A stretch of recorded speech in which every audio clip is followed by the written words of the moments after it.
Assalamualaikum warahmatullahi wabarakatuh. Selamat pagi, salam sejahtera buat kita semua. Om Swastiastu. Salam kebajikan, nama budaya.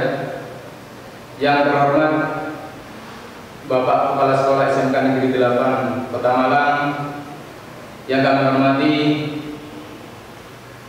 para guru, Bapak dan Ibu guru serta siswa-siswi SMK Negeri 8 Kota Malang yang berbahagia. Pertama-tama, marilah kita selalu memanjatkan puji syukur kehadirat Allah Subhanahu wa taala, Tuhan Yang Maha Esa, atas segala limpahan rahmat, limpahan nikmatnya hingga saat ini kita masih berkumpul untuk mengikuti acara latihan dasar kepemimpinan siswa-siswi baru SMK Negeri 8 dalam keadaan sehat walafiat. Bapak Ibu sekalian,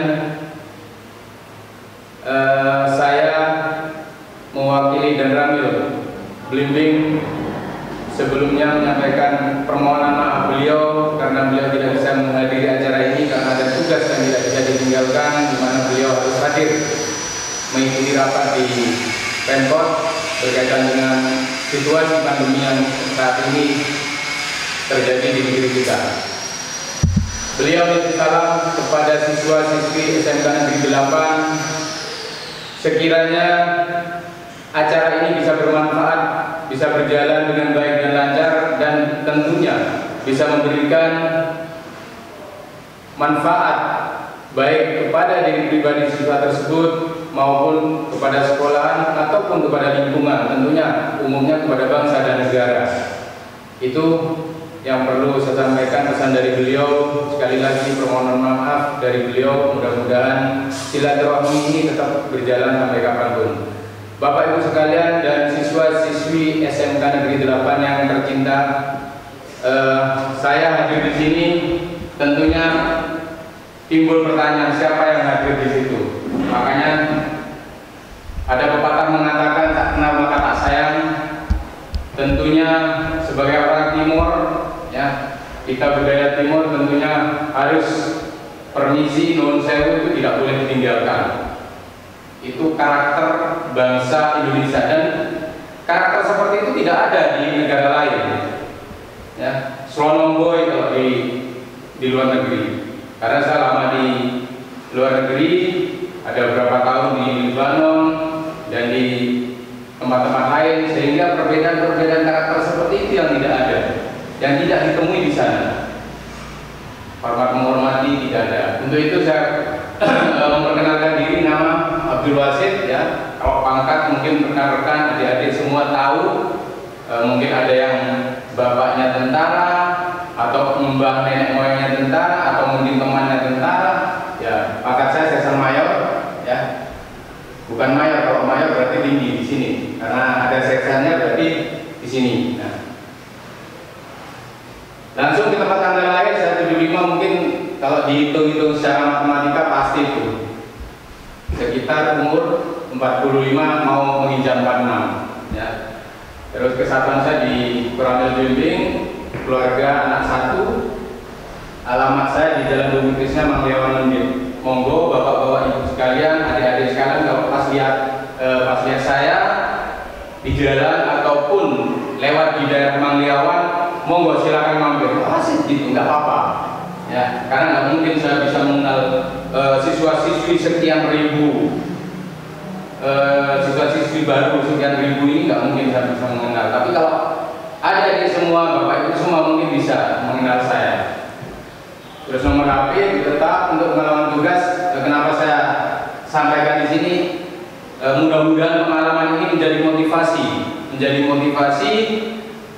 menjadi inspirasi bagi adik-adik semua yang tentunya 2 atau 3 tahun yang akan datang bisa melangkah mau kemana? Mau jadi tentara, mau jadi polisi, mau jadi guru, mau jadi pejabat, mau jadi presiden, dimulai dari sekarang, ya.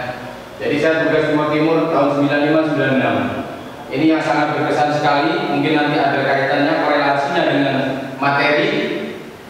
Bagaimana ceritanya Timur kok bisa lepas, ya. Terus yang kedua, Atambua 2001 yang ketiga penugasan 2004 saya ke Aceh, dan disinilah saya juga berkesan. Kenapa? Karena sebelum tsunami terjadi, saya 4 jam take off dari bandara, bukan bandara sorry, dari pelabuhan, ya, belum nyampe Medan, baru tsunami terjadi. Makanya itu sangat berkesan sekali. Terus seperti yang tampak di gambar 2011, 2012 saya penugasan di Libanon, ya, dan alhamdulillah kehadiran kami di sana diterima oleh warga Libanon. Jadi kita mempunyai karakter timur, kita bawa ke sana. Karakter orang timur itu kita bawa ke sana, alhamdulillah bisa diterima. Terus yang pengalaman khusus, nah ini IBI, mungkin adik-adik tahu IBI itu apa? Ya, kalau nggak tahu saya jelaskan ya. Jadi IBI itu kursus intensif bahasa Inggris. Ya, saya 2008 di Dephan. Di Dephan saya 2008 kursus bahasa Inggris. Ya alhamdulillah nilai saya nggak terlalu tinggi, nggak terlalu rendah. Maklum tentara kan ya. Karena saya masuk tentara aja 94. Saya kursus IBI 2008. Berarti sekian tahun saya baru merefresh bahasa Inggris saya. Ya. Terus yang berikutnya saya terjun 95. Saya rasa itu sekilas perkenalan dari saya. Saya berharap dengan perkenalan ini dianggap sebagai bumbu dalam pertemuan kita, sehingga kita bisa interaktif, bisa mengenal antara siswa dengan saya maupun dengan guru-guru yang lain. Berikutnya, latihan dasar kepemimpinan ini tidak lengkap. Latihan dasar kepemimpinan dan wawasan kebangsaan ini tidak lengkap kalau kita tidak menyanyikan lagu Indonesia Raya. Ya. Untuk itu, lagu Indonesia Raya akan saya pimpin sendiri. Ya, dimohon rekan-rekan atau adik siswa-siswi SMK kami mohon berdiri. Berdiri.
Hadirin dimohon duduk kembali.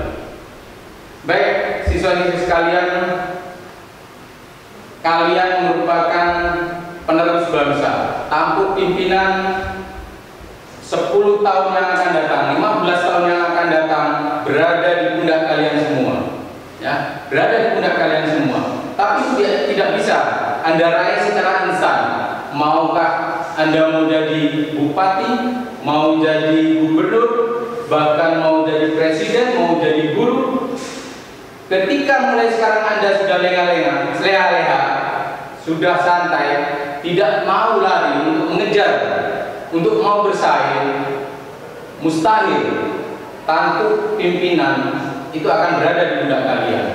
Untuk itu kami berharap kami berharap yang berada di depan ini, saya, Pak Guru, Pak Kepala Sekolah, hanya mengantarkan kalian, ya, hanya mengantarkan kalian untuk menjadi apa, menjadi A, B, C, D, tentunya yang bermanfaat bagi masyarakat, agama, bangsa dan negara. Ya. Kami berharap nanti suatu saat begitu saya mungkin sudah tua 10 tahun yang akan datang, saya pergi ke Surabaya, di situ ada Gubernur Surabaya, Gubernur Jawa Timur Muhammad Khalis. Nah, Pak Masih ingat gak? Saya dulu saat Bapak mengisi LDK, saya siswanya, bangga saya. Begitu saya ke Jawa Barat, mungkin jadi bupati di Cicalengka, mungkin pas saya jalan-jalan atau Bapak Ibu guru jalan-jalan dipanggil, Pak, saya muridnya dulu, bangga. Tapi ketika kami ini tahu Anda berada di jurang kehancuran, berada di jeruji besi karena narkoba, karena mabuk, karena perkelahian, karena berisik dan lain-lain, kami berdosa. Kami ini berdosa, berarti kami tidak bisa membekali, tidak bisa mengantar siswa-siswi sekalian ke profesi yang lebih baik, ke arah yang lebih baik, walaupun kami mengantarnya sama. Ya, kami mengantarnya sama, kami ngasih makan sama, menunya sama. Tergantung Anda mengolahnya. Saya kasih sayur kangkung. Kalau Anda makan mentah-mentah, jadi kangkung, lalapan kangkung. Tapi kalau yang pinter diolah, jadi makanan yang bermacam-macam. Itu pengantar dari saya berharap siswa-siswi semua bisa punya motivasi untuk menjadi orang yang lebih baik, menjadi orang yang lebih berhasil melalui latihan dasar kepemimpinan ini. Tentunya kita diharapkan mempunyai wawasan kebangsaan yang luas dan membela negara demi keutuhan NKRI. Apa sih maksudnya Bapak Ibu guru atau instansi sini mendatangkan latihan dasar kepemimpinan, mengadakan latihan dasar kepemimpinan? Tentunya ada maksud dan tujuan. Ya, kenapa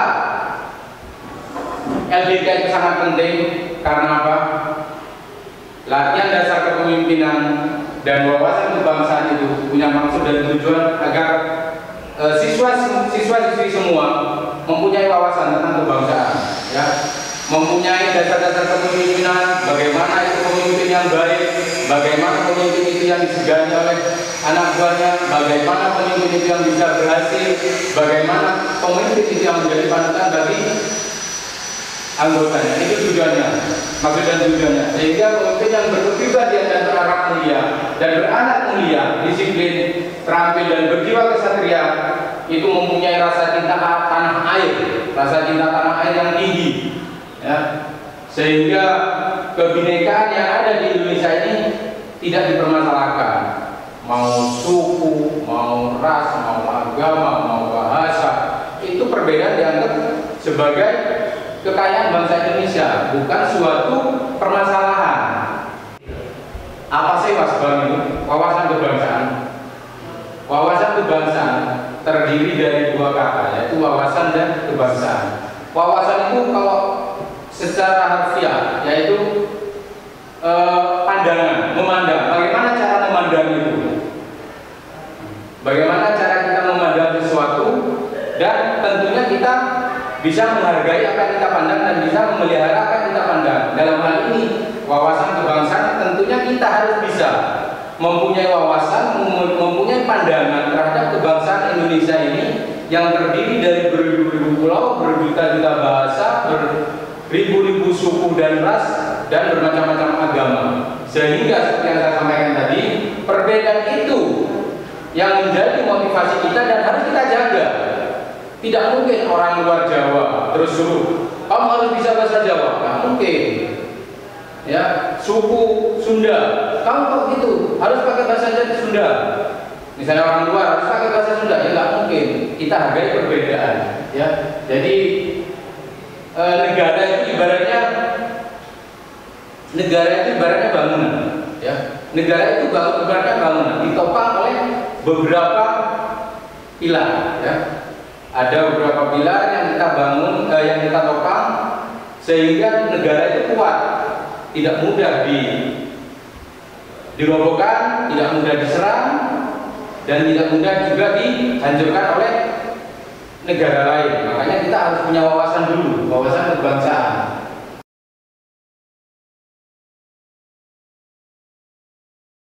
Kalian yang sangat saya cintai, yang saya banggakan. Jadi negara itu ibaratnya suatu bangunan ditopang oleh beberapa pilar, ya. Namun ada beberapa pilar yang sudah terkikis, ya, yang sudah tidak kuat lagi, yang harus kita jaga, yang harus kita perbaiki. Apa itu yang sudah mulai terkikis? Ekonomi, kondisi ekonomi bangsa Indonesia sudah mulai terkikis. Artinya apa? Rakyat Indonesia lebih gampang dibeli dengan uang 100.000 atau supermi 1 dus untuk mencapai tujuan-tujuan tertentu. Itulah karena ekonomi sangat penting. Ketika ekonomi kita kuat, kita nggak mudah dijajah, kita nggak akan mudah ditunggangi, ya. Yang berikutnya yaitu budaya. Kondisi budaya sebagai dampak reformasi kebablasan, ya. Karena apa? Karena kita tidak bisa memfilter, tidak bisa menyaring budaya itu positif, berdampak positif ataupun negatif. Kalau kita lihat budaya-budaya kita dari Sabang sampai Merauke itu sudah bagus sekali, ya. Karena itu sudah warisan dari nenek moyang. Tapi kalau kita tidak bisa memfilter budaya-budaya dari luar, itu akan menjadi bumerang bagi kita, ya. Terus yang berikutnya, kesadaran politik sangat menyedihkan karena syarat dengan ambisi pribadi atau kelompok. Kita tahu namanya politik itu kalau jujur itu bukan politik, ya. Politik akan menghalalkan segala cara untuk mencapai tujuannya tertentu, itu pasti. Bisa memfitnah, ya. Bisa money politik, itu bisa. Yang penting tujuan saya tercapai, yang penting saya jadi, itu politik, ya. Adapun bila yang masih utuh, ya, aparat TNI, Polri masih konsisten untuk menjaga NKRI. Untuk itu rekan-rekan atau adik-adikku semua, siswa-siswi semua, marilah kita jaga pilar-pilar ini sehingga tidak sampai merobohkan bangsa dan negara kesatuan Republik Indonesia ini. Sekarang untuk menjaga NKRI ini, untuk membela negara ini sudah agak susah, ya. Sudah agak susah karena kita sudah mempunyai kepentingan masing-masing, ya. Kita sudah mempunyai kepentingan masing-masing. Makanya siswa-siswi, adik-adikku sekalian ini kita bekali dengan pendidikan bela negara, dengan pendidikan wawasan kebangsaan. Mari kita mari kita lihat beberapa kejadian-kejadian yang sangat memalukan, ya, di mana ada seorang bangsa Indonesia Pancasilanya tidak hafal. Sedih kita, ya, sedih kita. Mungkin adik-adik semua, siswa-siswi semua sudah pernah lihat di YouTube, ya, pernah lihat baca di media elektronik, media sosial, mungkin pernah. Tapi alangkah menyedihkannya kalau itu terjadi pada bangsa kita, pada warga negara Indonesia yang notabene dia berpendidikan, ya. Kita lihat videonya. Bagaimana perasaan Anda kalau ada seorang yang gagah perkasa seperti ini? Pancasila aja nggak hafal, 1 sampai 5 aja nggak hafal, babaliun, ya. Kita saksikan ini, ya. Saya juga tidak kenal siapa ini. Mungkin apakah itu diantara teman-teman Anda semua, atau mungkin sama dengan saya tidak kenal, ya. Kenyataannya seperti itu. Itu contoh satu, ya. Contoh yang satu. Yang berikutnya kita lihat yang berikutnya video yang tak kalah memalukannya juga, ya, di mana seorang yang notabene-nya sangat dihormati, dihargai, seorang finalis Indonesia, mereka tidak hafal, dia tidak hafal Pancasila. Yang sedih dalam Pancasila. Nomor 1, ketuhanan yang Maha Esa. Tangan. Nomor 2, kemanusiaan yang adil dan beradab. Lagi. Tiga, ya. Persatuan Indonesia. Persatuan Indonesia. Anak SD aja bisa, kita aja bisa. Ya. Kemanusiaan. Sedih kita. Ya. Sedih kita. Yang dipimpin oleh hikmat kebijaksanaan. Padahal ini kalau jadi finalis atau menang, akan mewakili bangsa Indonesia ke Miss Universe. Bagaimana kalau ini yang mewakili? Tentunya kita tidak rela. Jelas? Ya. Sedih kita, nangis kita. Apakah ini akan terjadi pada kita semua? Jangan sampai. Pancasila kita tidak hafal. Ya. Gimana mau ngamalkan kalau Pancasila aja tidak hafal?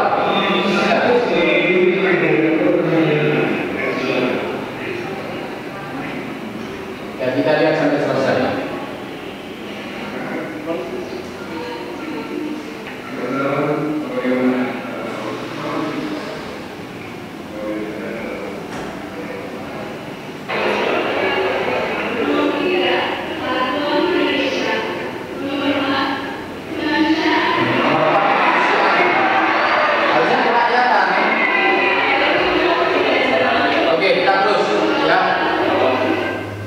Tadi orang berpendidikan, tadi calon putri Indonesia, ya, malu kalau kita, ya, sampai terjadi seperti itu. Kita bandingkan dengan orang ini, ya, kita bandingkan dengan orang ini, ya.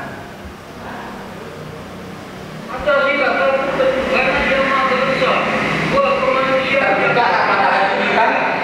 Terus 3, kemampuan Indonesia. 4, kerakyatan yang dipimpin oleh hikmat kebijaksanaan dalam permusyawaratan. Apa? Semua. Ya. Malu sama dia. Kita notabene yang enggak, yang waras. Pancasila aja enggak apa. Gitu. Dia yang notabene yang mohon maaf aja, yang enggak waras, dia itu hafal. Terlepas dia mau melaksanakan atau mau mengamalkan atau tidak, itu terserah. Ya, karena dia orang kurang waras. Tapi kita yang makasih dihafal aja tidak, gimana mau mengamalkan? Gitu. Itu baru 5 sila. Padahal kita tahu, dulu saya waktu sekolah itu ada kewajiban untuk menghafalkan butir-butir Pancasila. Kalau nggak salah ada berapa? Ada berapa? Butir-butir Pancasila. Kalau nggak salah ada 45 kalau nggak salah itu. Ya, kalau nggak salah ada 45. Itu hafal dulu itu. Bukan cuma sila tok, 5 sila itu enteng kalau 5 sila. Ambil tidur bisa. Jadi sila pertama itu ada 7 butir. Ya, ketuhanan yang Maha Esa itu ada 7 butir, Pak, penjabarannya. Ya. Terus sila kedua ada 10 butir. Dan harus hafal dulu waktu SD itu. Termasuk kabinet-kabinet dulu itu hafal, menteri luar negeri siapa itu. Sekarang sudah tidak ada. Makanya seperti muncullah kayak tadi di video itu. Sila ketiga ada 7 butir. Persatuan Indonesia, bahwa bangsa Indonesia menghargai persatuan, bla bla bla bla, seperti itu dulu. Ya. Sila keempat ada 10 butir. Terus sila ke-5 ada 11 butir. Jadi 45 butir itu merupakan penjabaran dari 5 sila itu. Dari 5 sila dijabarkan menjadi 45 butir. Nah, kalau yang 5 aja nggak hafal, gimana mau menghafalkan yang 40 berapa ini? 45 butir gitu loh. Ya. Jelas ya? Jadi kita satukan prinsip, satukan tekad bahwa Pancasila itu sudah final. Karena apa? Karena sebelum menjadi Pancasila itu sudah digodok, sudah dirumuskan sedemikian rupa oleh pendiri-pendiri kita, ya, oleh pendiri-pendiri bangsa. Untuk merumuskan itu nggak sembarang, gitu loh. Jadi awal sidang itu tanggal 29/45 yang dipimpin oleh Bapak M. Yamin itu ada 5 sila, namun isinya ketuhanan, kebangsaan, kemanusiaan, kerakyatan dengan persyaratan, dan yang kelima sosial. Habis itu digodok lagi, sidang lagi sekitar 4 hari berikutnya, ya, diusulkan oleh Bapak Supomo waktu itu. BPUPKI mengadakan sidang, BPUPKI mengadakan sidang, akhirnya terumuslah 5 sila, yaitu pertama keseimbangan lahir batin, persatuan, musyawarah, keluarga, dan keadilan rakyat. Itu sidang yang berikutnya. Habis itu tidak sampai di situ, karena pendiri-pendiri bangsa itu banyak inspirasi. Dia kadang-kadang tirakat untuk memikirkan bangsa, sehingga dia punya inspirasi baru dirapatkan. Habis itu 1 Juni lagi Pak Karno memimpin sidang, terumuskanlah bangsa Indonesia, internasionalisme, mufakat, kesejahteraan sosial, ketuhanan dikasih nomor 5. Ya. Habis itu ada lagi yang menyarankan ketuhanan itu harus nomor 1, di mana-mana harus nomor 1. Sidang lagi, sidang Piagam Jakarta. Ya. Habis itu terumuskanlah pada tanggal 9 sidang yang terkenal dengan panitia 9 tanggal 22 Juni, yaitu 1. Ketuhanan dengan kewajiban menjalankan syariat Islam bagi pemeluk-pemeluknya. 2. Kemanusiaan yang adil dan beradab, persatuan Indonesia, kerakyatan, dan keadilan sosial. Itu yang dihasilkan oleh sidang. Habis itu tanggal 18 Agustus dipimpin oleh Bapak Muhammad Hatta, karena sudah yang pertama tadi terlalu mengerucut kepada agama Islam. Akhirnya sidang tanggal 18 Agustus menghasilkan, yaitu pertama ketuhanan yang Maha Esa, artinya itu menyakup seluruh agama, ya, tidak fokus kepada salah satu agama. Makanya dirumuskanlah ketuhanan yang Maha Esa, kemanusiaan yang adil dan beradab, persatuan Indonesia, kerakyatan yang dipimpin oleh hikmat kebijaksanaan dalam permusyawaratan perwakilan, dan keadilan sosial bagi seluruh rakyat Indonesia. Habis itu keluarlah instruksi presiden. Ini sudah baku, ya. Jadi pejuang kita itu tidak main-main untuk merumuskan rumusan Pancasila. Walaupun cuma ada 5, tapi makna yang terkandung itu seperti yang saya sebutkan lagi ada 45 butir. 45 butir Pancasila. Ya, memang di sini 5. Ya, di sini ada 7 butir, ini 10, terus 7, 10, ini 11 butir. Jumlahnya 45. Apa makna yang terkandung dari angka 45? Tentunya kita sudah tahu bahwa bangsa Indonesia dengan jerih payahnya seluruh pahlawan-pahlawan yang telah gugur mendahului kita, yang dia bertekad berani merebut kemerdekaan, yaitu akhirnya diproklamirkanlah kemerdekaan Indonesia itu tahun 1945. Itu makna yang terkandung, ya. Kenapa sekarang ribut? Sekarang ribut, ya, di pusat, terutama di pusat ada RUU HIP. Kalian tahu apa itu RUU HIP? Ya, kalau tidak tahu saya kasih tahu. Jadi rancangan undang-undang haluan ideologi Pancasila itu secara dasar akan merubah Pancasila menjadi Trisila dan Ekasila.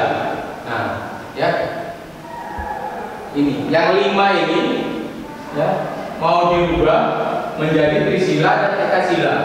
Ya, tentunya kita nggak tinggal diam. Tentunya kita nggak bisa tinggal diam itu.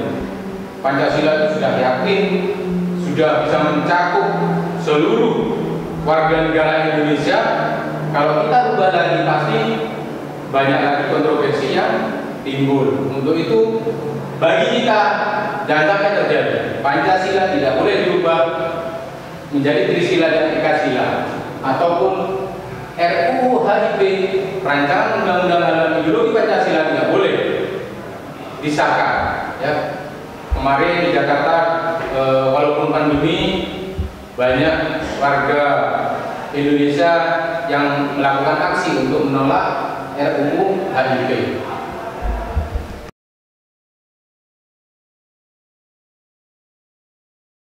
Apa itu Trisila? Trisila dan Ekasila, ya pada dasarnya Trisila itu yaitu sosio-nasionalisme, sosio-demokrasi, serta ketuhanan yang berkebudayaan. Jadi kalau yang terakhir yang ketuhanan yang berkebudayaan itu artinya kita bisa melakukan kegiatan-kegiatan agama kalau sesuai dengan budaya. Artinya budaya berada di atas ketuhanan. Ya. Habis itu dirumuskan lagi menjadi Ekasila, yaitu ketuhanan yang berkebudayaan, yang dua dipangkas. Ya. Tentunya kita tidak bisa, dimanapun agama harus di atas. Makanya Bapak Muhammad Hatta itu menyarankan ketuhanan merupakan sila yang pertama, ketuhanan yang Maha Esa, bukan justru ditaruh di bawah seperti yang disampaikan sebelumnya itu. Jadi diharapkan dengan wawasan kebangsaan para siswa siswi sekalian bagus, diharapkan bisa menjadi motivasi untuk membela bangsa dan negara sehingga tidak dijajah oleh negara-negara lain. Ya. Banyak negara-negara yang menginginkan, negara luar yang menginginkan atau merebut bangsa Indonesia ini. Ya. Portugis, Inggris, Amerika, Cina, itu banyak sekali karena kita punya kekayaan banyak. Ya. Sumber daya alam kita sangat banyak, mulai dari durian, import, terus buton, banyak sekali pokoknya. Ya. Timah, emas. Ya. Untuk itu kita harus bela, kita harus jaga, jangan sampai mereka menguasai sumber daya alam bangsa kita seenaknya. Ya. Kita harus jaga kekuasaan sumber daya alam Indonesia yang ada di negara kita ini bisa diolah oleh negara dan dijadikan untuk membangun bangsa ini sehingga terwujudlah masyarakat adil dan makmur serta sejahtera. Bela negara ya merupakan kewajiban bagi kita semua. Itu termaktub dalam Undang-Undang Dasar 45 pasal 27 yaitu yang berbunyi setiap warga negara berhak dan wajib ikut serta dalam upaya membela negara. Artinya kita ini semua berhak, tidak ada yang melarang. Kalau misalnya ada rombongan dari negara lain, ya kita mau angkat bambu runcing karena kita nggak punya senjata, ataupun kita mungkin pakai senapan angin atau ketapel, nggak apa, boleh aja. Itu punya hak untuk membela negara dan wajib. Artinya wajib itu mungkin mereka tidak mau, ada satu orang tidak mau, tapi kalau dia sadar bahwa dia juga warga negara Indonesia dan ikut serta dalam membela negara, dia merasa punya kewajiban untuk membela negara. Ya, begitu juga Undang-Undang Republik Indonesia tahun nomor 3 2022 ya, upaya bela negara merupakan sikap dan perilaku warga negara yang dijiwai kecintaannya kepada negara kesatuan Republik Indonesia berdasarkan Pancasila dan Undang-Undang Dasar 1945 dalam menjamin kelangsungan hidup bangsa dan negara. Artinya apa? Kita berupaya untuk membela negara, ya, sehingga kita timbul kecintaan terhadap bangsa Indonesia ini, yang akhirnya NKRI akan tetap berdiri utuh di dunia ini, ya, tidak ada yang merokok, ya. Jadi keselamatan bangsa harus kita jaga, keselamatan bangsa yang harus kita jaga. Sudah banyak penjajah yang sudah menjajah kita, mulai dari Portugis, Belanda, itu yang dari luar, termasuk yang dari dalam sendiri, yaitu pemberontakan PKI Bantapan dan DITI, RNS, PRRI, Permesta, dan dari dalam negeri sendiri, dan disambung oleh PKI gelombang kedua, G13 PKI gelombang kedua, yaitu tahun 65. Ya, ini tentunya jangan sampai terjadi lagi. Ya, jangan sampai terjadi lagi di negara kesatuan kita ini. Karena kalau kita sudah dirongrong dari luar, dari dalam, itu lebih susah menjaganya, mengantisipasinya daripada penjajah dari luar. Kalau dari luar kelihatan, dia pakai pesawat bisa, dia pakai kapal bisa kita lihat, bisa kita radar. Tapi ketika musuh itu berada dalam diri kita sendiri, dalam arti kata musuh dalam selimut itu yang lebih susah, itu yang lebih berbahaya. Adapun nilai-nilai bela negara, yang pertama itu kita harus cinta tanah air. Apapun yang terjadi, kalau kita sudah kadung cinta, kita tetap bela. Sampai punya sepeda motor, adik-adik semua punya sepeda motor, kena debu sedikit pula, ya mau dipinjam aja nggak boleh, pura-pura rusak, karena saking cintanya, ya mau dijual, jangankan dijual, dipinjam aja nggak boleh. Ya. Sama dengan kalau Anda punya pacar, ya kalau Anda punya pacar, ya yang jauh terasa dekat, ya yang pahit terasa manis, ya hujan pun nggak terasa, dibela-belain, nggak punya uang untuk traktir, dibela-belain muntah. Ya karena saking cintanya. Begitu juga cinta kita terhadap bangsa dan negara, cinta kita terhadap NKRI ini. Ya. Apapun alasannya, kita harus bela, karena kita sudah kali cinta terhadap NKRI ini. Tentunya, ya masing-masing orang punya cara, punya metode, punya ciri khas sendiri untuk mengimplementasikan pembelaan cinta tanah air ini untuk membela bangsa dan negara. Contohnya kayak saya sendiri, ya saya nggak bisa disamakan dengan sampean, dengan adik-adik sekalian untuk membela negara. Cuma belajar gitu aja, nggak pakai senjata, jadi tembak sama negara luar, ya. Nah, sampean punya cara sendiri, belajar yang tekun, ya. Belajar yang tekun, terus hindari yang merugikan diri sendiri, perkelahian, narkoba, riset, apa sembarang itu jangan dilakukan. Itu bukan ciri khas warga negara Indonesia. Itu budaya-budaya luar, nggak boleh ditiru. Ya. Ada nilai yang kedua yaitu sadar berbangsa dan bernegara. Jadi kalau kita lihat tadi yang di atas undang-undang tadi itu, kita sudah sadar. Oh berarti kita ini memang punya bangsa dan punya negara. Ya, kita hidup di bangsa dan negara, kita makan dan minum di negara NKRI ini yang harus kita bela. Kalau tidak mau bela, jangan hidup di negara Indonesia. Ya, jangan cari makan di sini. Kalau tidak mau bela, ya. Terus yang ketiga, untuk mewujudkan bela negara kita harus yakin bahwa Pancasila sebagai ideologi negara, dan itu sudah final. Ya. Sudah final, nggak boleh dirubah-rubah lagi. Ya. Kalau mau merubah pun perlu perumusan yang sangat intens, yang sangat dalam, melihat dampak positif plus negatifnya sehingga tidak menimbulkan gejolak-gejolak yang baru. Ya. Terus tentunya kita harus rela berkorban untuk bangsa dan negara. Ya. Gimana kamu mau bela? Ya, mau bela. Kalau kita tidak mau berkorban, contohnya kayak adik-adik sekalian, ya, siswa-siswi sekalian harus rela berkorban waktu untuk belajar, ya, untuk mengasah keterampilan, mengasah otak, itu harus rela, ya. Nah, yang terakhir, yang kelima, yaitu memiliki kemampuan bela negara. Artinya kemampuan bela negara ini, seperti yang saya sampaikan tadi, banyak macamnya, ya. Kalau saya melalui senjata, kalau polisi melalui senjata, atau sampai melalui belajar.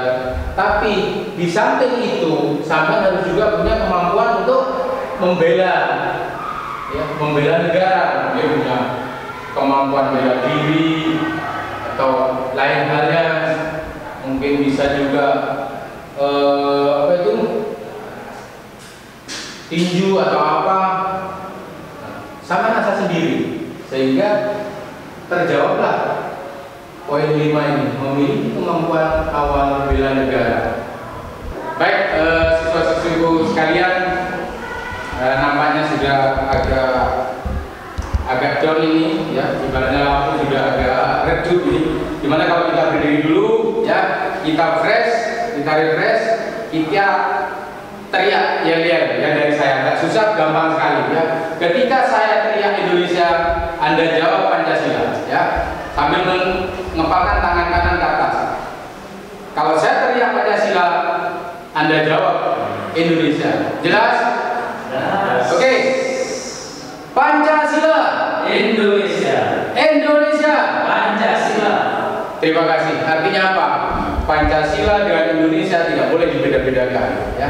Indonesia Pancasila, Pancasila Indonesia. Jelas ya? Oke, siswa-siswi sekalian, ya. Seperti apa yang saya sampaikan tadi, jadi untuk membentuk karakter siswa itu perlunya ada wawasan kebangsaan, ya, dan dasar kepemimpinan. Sekarang kita masuk ke materi latihan dasar kepemimpinan. Apa itu pemimpin? Ya. Pemimpin adalah orangnya. Ya. Kalau seni atau caranya kepemimpinan, ya. Seni untuk bisa mempengaruhi seseorang atau anak buahnya sehingga anak buah tersebut bisa mengikuti apa yang disampaikan oleh pemimpinnya. Itu seni kepemimpinan, ya. Seperti yang terlihat di slide ini, ya. Menjadi pemimpin itu tidak gampang, ya. Karena apa? Karena yang dipimpin pun juga punya pikiran, punya otak, punya saran, punya kritikan itu. Beda ya dengan kita mimpin bebek 1000 aja kita pakai tongkat satu aja bisa nyebrang ya, baris dia bareng sama-sama.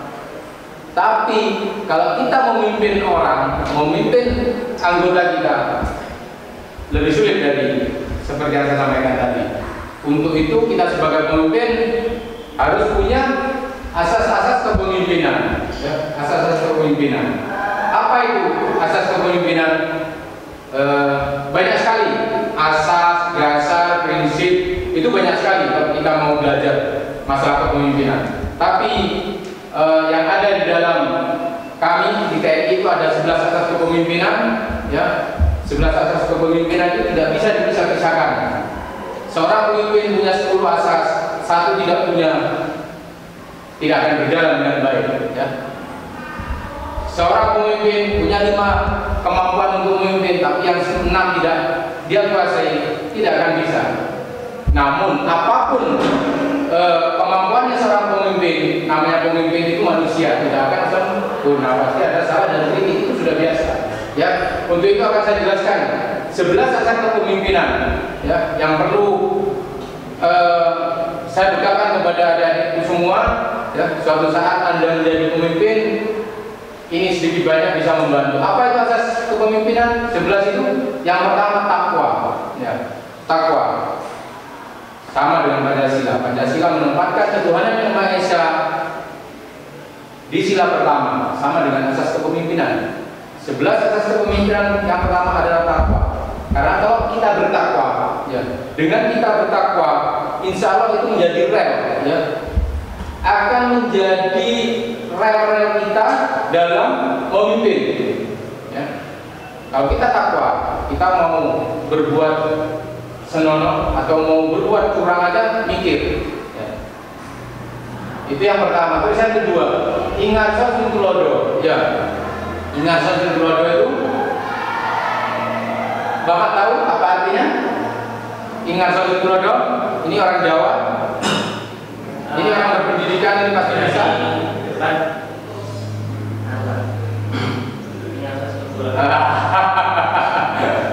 Ya, adik-adik harus tahu ya.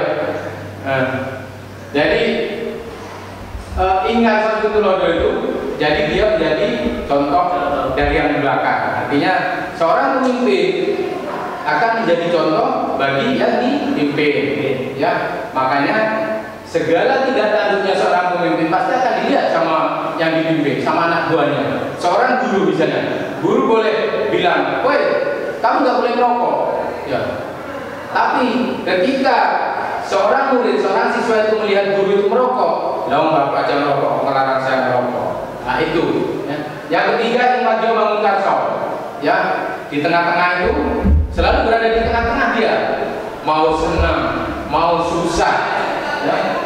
Seorang pemimpin itu harus berada di tengah-tengah. Jangan pas enaknya kok berada di tengah-tengah anggota, pas susahnya dia ngalih, minggir, sembunyi. Itu bukan jiwa-jiwa pemimpin, ya. Itu yang ketiga. Yang keempat, tumpuri handayani. Jadi selalu memberi dorongan dari belakang. Seorang pemimpin itu harus memberi dorongan dari belakang, ya. ketika ada anak buahnya itu mau maju, jangan justru dijegal ataupun dihambat, didorong. Mau sekolah, mau S1, S2 sampai doktor ya, didorong, kasih kesempatan. Karena pada prinsipnya mereka ingin mengembangkan kemampuannya. Itu yang keempat, kuduri handayani. Ya. Yang kelima, waspodo purbo waseso. Jadi dia mengawasi waspada dan berani mengoreksi. Ada pemimpin itu Pak, pemimpin yang tidak mau mengoreksi, tidak berani mengoreksi. Kenapa? Karena dia takut disingkirkan atau dikucilkan sama anak buahnya. Kalau boleh saya bilang itu dia itu loyalitas murahan. Artinya oh yang penting saya di mata anggota, di mata anak buah saya baik, terserah. Kalau mau dia berbuat jelek nggak tegur, itu nggak boleh. Harus berani, benar katakan benar, salah katakan salah. Itulah seorang pemimpin. Waspodo, waso. Jadi dia mengawasi. Ketika ngasih perintah, ketika seorang pemimpin itu ngasih perintah, langsung diawasi. Diawasi, oh benar nggak? Kalau salah ditegur, kalau belok diluruskan, kalau bengkok diluruskan. Nah itu, jangan begitu ngasih perintah ditinggal pergi. Akhirnya dia tidak tahu saya itu langkahnya sudah benar apa enggak sesuai tujuan. Ya.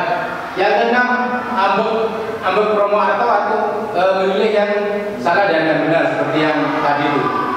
Seorang pemimpin harus tahu itu benar atau salah, ya.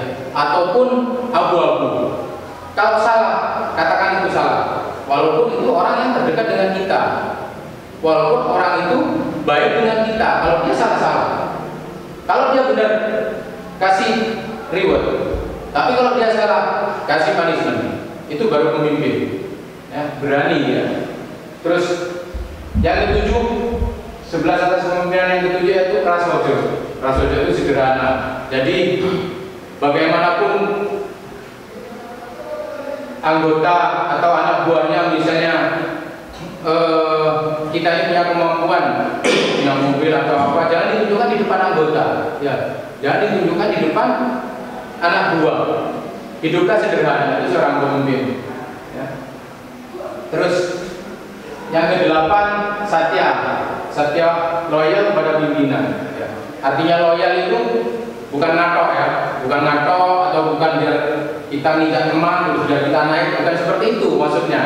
Loyal itu ketika pimpinan ngasih perintah, si A harus ke sana. Oh iya benar itu tujuannya. Harus loyal apapun situasi dan kondisinya. Ketika pemimpin itu ngasih perintah yang kurang benar, kita nggak boleh ikut. Wajib kita menyampaikan saran dengan secara santun. Pak, ini kalau saya ke sana, di sana itu ada jurang. Nanti saya masuk ke sana, berarti Bapak menghukum saya nggak mau ke sana. Nah, seperti itu ya. Jadi loyal itu bukan ngatok, bukan berarti gaya kata menyingkirkan yang di kiri kanannya biar kita maju, itu bukan seperti itu. Loyal yang bermartabat. Ya. Dominasi sederhana, jadi dia punya skala prioritas.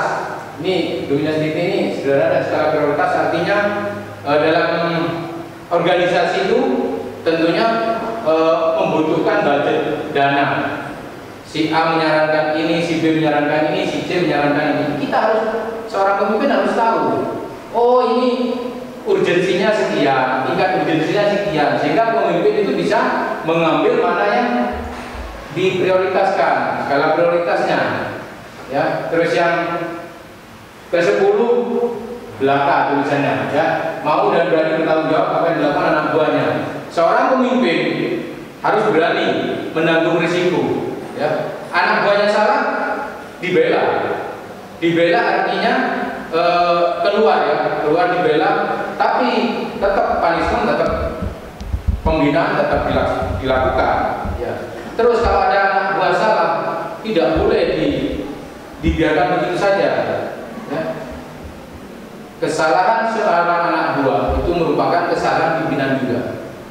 Ya, kalau Pak Jenderal Sudirman itu tidak ada pemimpin, tidak ada anggota yang salah adalah komandannya.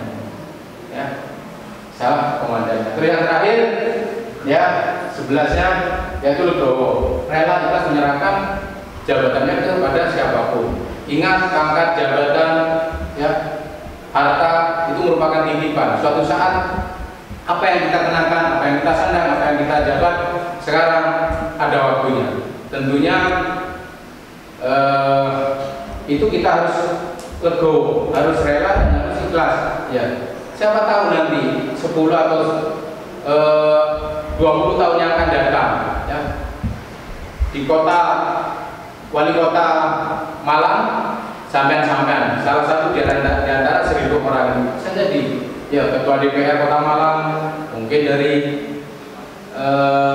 salah satu di antara kalian bisa jadi. Dan suatu saat pun sampean akan rela menyerahkan jabatan itu. Jadi itu 11 asas kepemimpinan yang harus dikuasai oleh seorang pemimpin.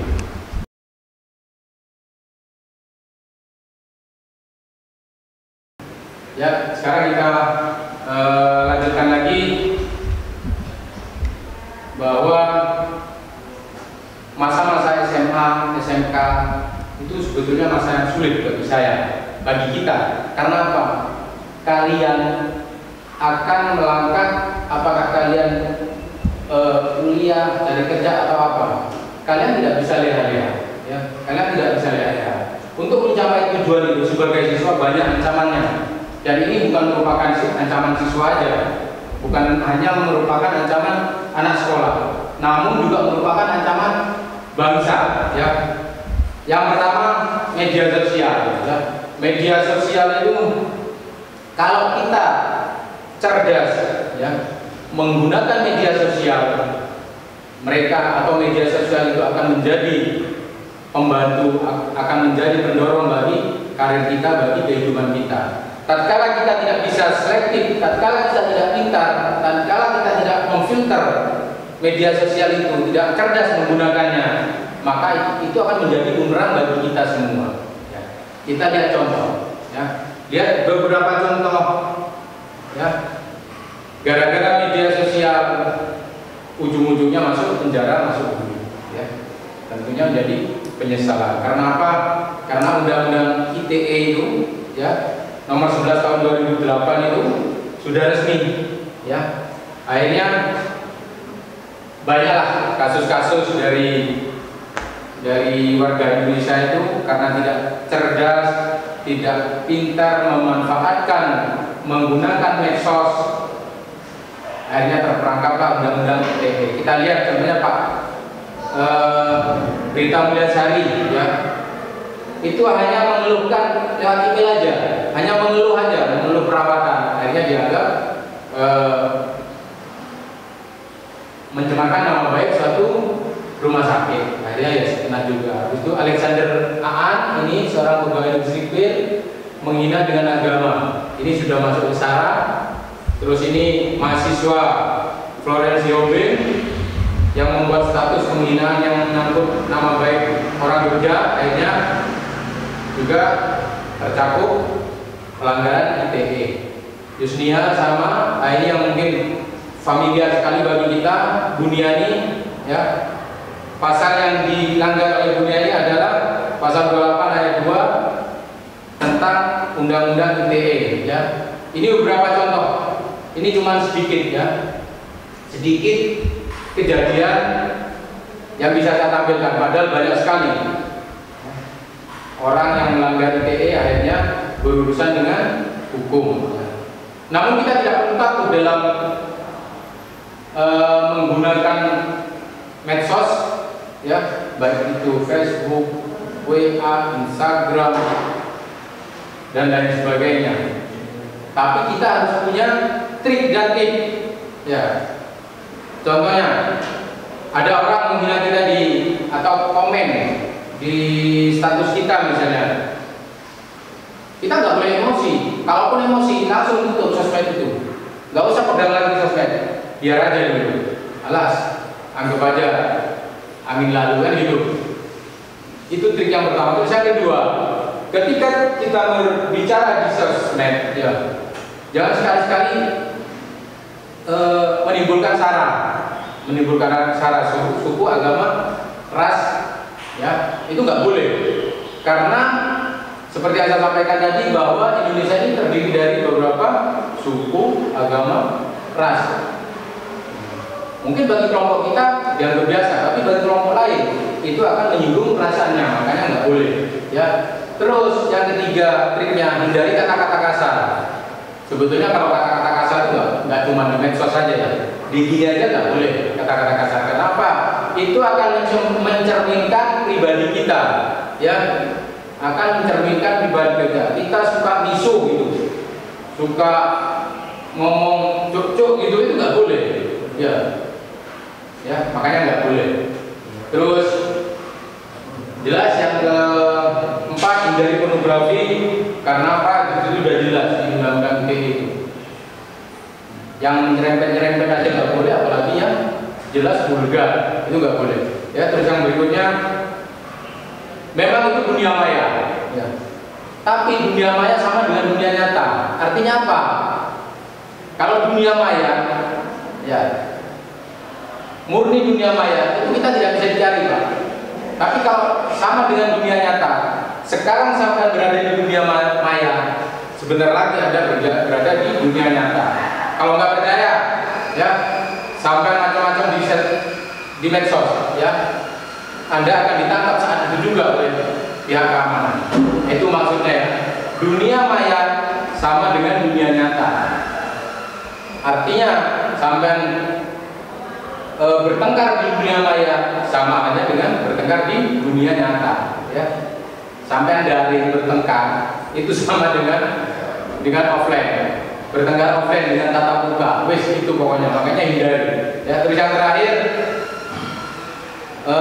update semua hal yang berkaitan dengan undang-undang ITE ini harus kita pahami, maksudnya, ya, harus update, di-upgrade otak kita. Oh, undang-undang ITE ini nggak boleh gini, nggak boleh gini, ya. Jadi ancaman bagi bangsa Indonesia, bagi pemuda-pemudi di zaman sekarang ini juga, terutama bagi kalangan pelajar, yaitu tawuran antar mahasiswa maupun sama orang luar. Ya. Banyak sekali tawuran-tawuran yang terjadi kurun waktu beberapa tahun ini, ya, baik di Jawa, di luar maupun di Sumatera. Ini hanya sebatas contoh, ya. Tidak terjadi kepada kita. Jangan kita yang melakukan, cukuplah orang lain yang menjadi contoh buat kebaikan kita. Itu prinsip. Ini beberapa tawuran yang bisa saya tampilkan, ya. Bentrok pelajar dengan masyarakat, sama masyarakat aja bentrok ini, ya. Nah, ini tawuran. Yang berikutnya, jadi ancaman bagi pemuda-pemudi sekarang, yaitu salah satunya juga minuman keras maupun mabuk. Sekarang saya tanya kepada adik-adikku, saudara-saudaraku yang berada di depan saya, kita satukan tekad, satukan prinsip.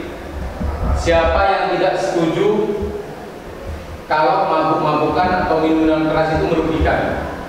Ya, tentunya saya berharap kita satu prinsip bahwa mabuk-mabukan, minuman keras itu merugikan kita semua. Setuju? Setuju. Oke. Untuk itu tidak ada manfaatnya, ya, kita beli minuman mahal hanya dibuat untuk mabuk. Orang mabuk itu nggak enak. Jangankan mabuk minuman, mabuk pesawat, mabuk naik kendaraan aja, ya, kita nggak enak. Apalagi mabuk kemasukan minum-minuman keras seperti itu. Kemasukan barang dari luar, bahan-bahan kimia dari luar, tentunya lebih tidak enak, ya. Terus yang berikutnya yang menjadi kendala, narkoba, sama prinsipnya, ya. Narkoba tetap tidak boleh beredar di negara kita, tidak boleh, lebih-lebih di kalangan siswa-siswi SMK 8, itu nggak boleh. Say no to drug, ya, say no to narkoba. Ingat itu, nggak ada manfaatnya. Narkoba biayanya mahal, kita beli, mahal sekali narkoba. Walaupun saya nggak pernah beli, tapi begitu baca cerita cuma 1 kon aja sekian ratus ribu. Kita uang dari mana kalau cuma 1 kon aja 100 ribu atau 200 ribu? Mending kita belikan jajan buat ngopi, nongkrong di warung sampai bener Ya, daripada seperti ini. Hasilnya pun tentunya tidak akan ada manfaatnya. Ya, tidak akan ada manfaatnya. Ini tawuran tadi. Ya. Jadi peredaran narkoba baik di dunia, di negara lain maupun di Indonesia sangat meresahkan sekali. Ya, sangat meresahkan sekali. Kita lihat, ya, ada 30 sampai 50 jiwa tiap harinya yang meninggal setiap tahun 15.000 di dunia. Ya. Kita tarik lagi, peredaran bisnis narkoba di Indonesia mencapai 66,3 triliun. Bayangkan, itu uang tidak sedikit. Ya, itu banyak sekali. Kalau manusia atau generasi muda sudah terkena seperti ini, ya, narkoba, tawuran, risek, terus mabuk-mabukan, itu sudah loss kita, sudah kehilangan generasi, sudah kehilangan masa depan. Ya, untuk itu harus dihindari, hal-hal seperti itu harus kita hindari. Akankah kita meniru hal-hal tersebut? Jangan, ya, jangan sampai terjadi di kalangan kita. Tentunya kita sebagai manusia, sebagai generasi bangsa, harapan bangsa, kebanggaan orang tua, kebanggaan sekolah, kebanggaan bapak ibu guru, tentunya kita berharap, ya, nanti muncul torehan-torehan prestasi yang ditorehkan oleh siswa-siswa sini. Contohnya mungkin dari paskibra prestasi. Senanglah kita kalau kita bisa tampil, bisa mengibarkan bendera di istana, dilihat oleh jutaan manusia Indonesia, bahkan dunia sekarang. Ketika 17 Agustus ada paskibra peringatan 17 Agustus, pasti dunia pun juga melihat. Ya. Terus untuk berprestasi banyak, ya, baik di tingkat musik, baik di bidang musik, olahraga, ya, agama, bahkan itu kita sesuaikan dengan kemampuan kita, nggak apa-apa. Olahraga, di bidang olimpiade, kalau kita bisa tampil seperti ini kita bangga. Olimpiade dunia kita yang melihat kita dunia, sama dengan penghargaan diberikan kepada Hafiz Al-Quran 30 juz, alumni SMK Negeri 8 Kota Malang, bangga. Orang tua kita bangga, kepala sekolah bangga, guru kita bangga, wali kota bangga, bisa mengangkat namanya, semua akan bangga dengan prestasi kita. Ya. Ingat, kita ini pemuda-pemudi. Ya. Pemuda-pemudi merupakan aset bangsa, yang harus penuh inspirasi dan spirit perjuangan. Jangan lupa pemuda-pemudi itu harus punya inspirasi. Oh, saya nanti harus jadi ini, jadi ini, jadi ini, jadi ini. Ya. Berjuang, semangat kita untuk meraih cita-cita. Karena apa? Karena Anda itu calon pemimpin bangsa, seperti yang saya sampaikan tadi. Calon pemimpin bangsa 10, 15, 20 tahun yang akan datang. Ya, mudah-mudahan terjadi. Amin. Amin, ya. Anda sebagai pemuda-pemudi merupakan agent of change, agen perubahan. Ya. Baik saat ini maupun akan datang. Makanya kalau kita punya inspirasi, punya inisiatif, itu bisa menjadi agen of change untuk mengarah perubahan yang lebih baik. Ya. Untuk menjadi semua itu, ya, harus mampu menggelorakan semangat nasionalisme dan patriotisme dan persatuan dan kesatuan bangsa. Jadi spirit perjuangan itu harus punya semangat nasionalisme. Ya. Yang berikutnya mampu memahami perubahan tatanan dunia baru dan selalu berubah sebagai dampak globalisasi. Kita nggak stuck di situ. Perubahan ekonomi ini di dunia ini sekian, perubahan politik dunia ini seperti ini. Jadi kita harus update keamanan di dunia, keamanan di bangsa, di negara Indonesia ini seperti ini. Harus update kita. Itu maksudnya seperti itu. Ya. Dan berikutnya harus mempertahankan nilai-nilai karakter dan jati diri bangsa. Ini yang mahal, seperti yang saya sampaikan tadi. Karakter dan jati diri bangsa Indonesia itu tidak dimiliki oleh bangsa lain, seperti yang saya alami di luar negeri kemarin ini. Benar. Kalau kita berada di belakang orang tua aja kita nggak enak. berdiri, ada orang tua duduk, kita berdiri, nggak enak kita. Tapi kalau di luar negeri sudah biasa gitu. Ya, itu contoh kecil. Ya, contohnya kita kalau minum sambil jalan, kalau di luar negeri sudah familiar sekali. Tapi kalau di kita kayak nggak sopan. Ya, sebetulnya karakter-karakter seperti ini, jadi diri bangsa seperti ini ya, dimiliki oleh bangsa lain. Makanya harus kita pertahankan dan harus kita jaga. Ya, ingat kata-kata para pahlawan kita tentang pemuda. Ya, berikan aku 1000 orang tua, ini Pak Karno kalau nggak salah, berikan 1000 orang tua, niscaya akan dicabut Semeru, ya, dan akar-akarnya, 1000 orang tua. Dan berikan aku 10 pemuda, niscaya akan mengguncangkan dunia. Ya. Bayangkan, bangsa yang besar adalah bangsa yang menghormati jasa pahlawannya. Artinya apa ini? Ya. Kalau ada 1000 orang tua, dia hanya bisa mencabut Semeru. Ya. Tapi kalau 10 pemuda, dunia akan tergoncang. Itu kata Pak Karno. Begitu juga dengan Bung Tomo. Ya, jangan memperbanyak lawan, tetapi perbanyaklah kawan. Artinya apa? 1000 lawan masih lebih banyak daripada satu lawan, satu orang lawan, satu orang musuh masih lebih banyak daripada 1000 kawan. Itu prinsip. Ya. Begitu juga alam Patimura tua boleh dihancurkan, tetapi kelak Patimura muda akan bangkit. Anda Patimura muda yang akan bangkit, ya, bangkit. Begitu juga Pangeran Bapak Abdul Muiz. Jika rakyat bisa, saya juga bisa. Mengapa pemuda-pemuda kita tidak bisa? Jika memang mau berjuang, harus spirit perjuangan, spirit belajar. Ya. Orang lain bisa, kita harus bisa. Ya, prinsip seperti itu.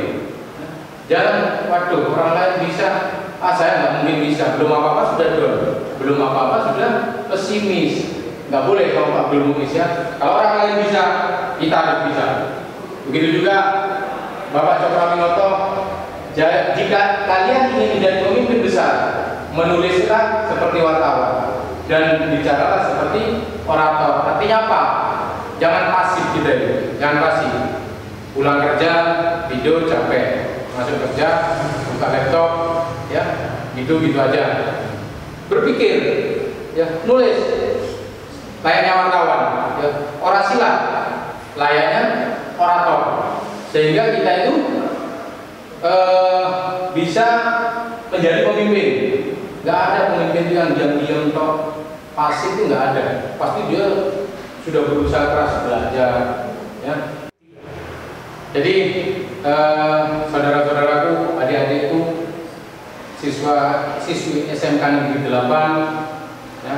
Sebelum closing saya akan menyinggung masalah pandemi sedikit, ya, masalah pandemi virus corona sedikit, di mana pandemi virus corona ini sudah menjadi ancaman bangsa Indonesia, bahkan menjadi ancaman bagi dunia. Ya. Kita tidak boleh takut, namun tidak boleh gegabah. Ya. Sudah ada yang menangani, sudah ada aturannya, namun kita harus tetap patuh terhadap protokol kesehatan. Adik-adik dimanapun berada, di sekolah, di rumah, saat main-main, tetap protokol kesehatan itu tetap dilaksanakan. Ya. Selalu pakai masker, apalagi sekarang Kota Malang lagi gencar-gencarnya, ya, lagi gencar-gencarnya operasi justisi. Ya. Bagi orang yang tidak mengenakan masker, dia akan dikenakan undang-undang atau perwali yang sudah ditetapkan oleh wali kota. Untuk itu, siapapun yang melintas di keluar rumah di daerah Malang harus menggunakan masker. Yang kedua harus jaga jarak, ya, jaga jarak. Saya rasa nggak susah kalau kita mau jaga jarak itu. Artinya apa? Kita bisa melihat kerumunan, tapi tidak harus berada di dalam kerumunan itu. Ya. Kita bisa menonton sesuatu, tapi kita tidak harus masuk di dalamnya. Ya. Terus yang berikutnya, selalu cuci tangan. Saya rasa itu sangat baik sekali untuk kebaikan, untuk kesehatan. Ya. Yang berikutnya juga kalau tidak perlu tidak usah keluar, ya. Kalau tidak perlu tidak usah keluar, makanya sudah dicanangkan kerja dari rumah, belajar dari rumah, seperti itu. Untuk itu sebagai penutup, untuk membuka semangat, saya berikan kata-kata motivasi, ya. Jangan kau tanyakan apa yang negara berikan kepada kita, tapi tanyakanlah apa yang sudah kita berikan kepada negara. Ini artinya apa? Kita sebagai bangsa Indonesia harus bekerja, harus berprestasi, harus punya sumbangsih kepada bangsa dan negara. Nanti selebihnya negara yang menginginkan kepada kita. Saya rasa itu kurang lebihnya mohon maaf. Saya akhiri, wabillahi taufiq wal hidayah. Wassalamualaikum